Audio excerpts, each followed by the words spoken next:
how to scan Telegram QR code on Android mobile. So if someone sent you a QR code on Telegram chat, how to scan it, because there's no option to scan QR code in Telegram chat. So guys, I will tell you so easy solution for scanning the QR code on Telegram chat.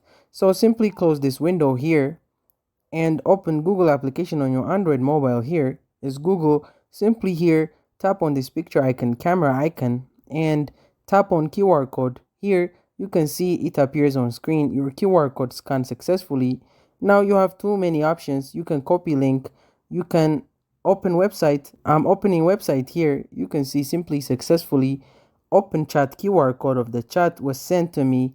Here you can see appears on screen. You can scan QR code of Telegram by this. So that's it. Thank you guys for watching this video.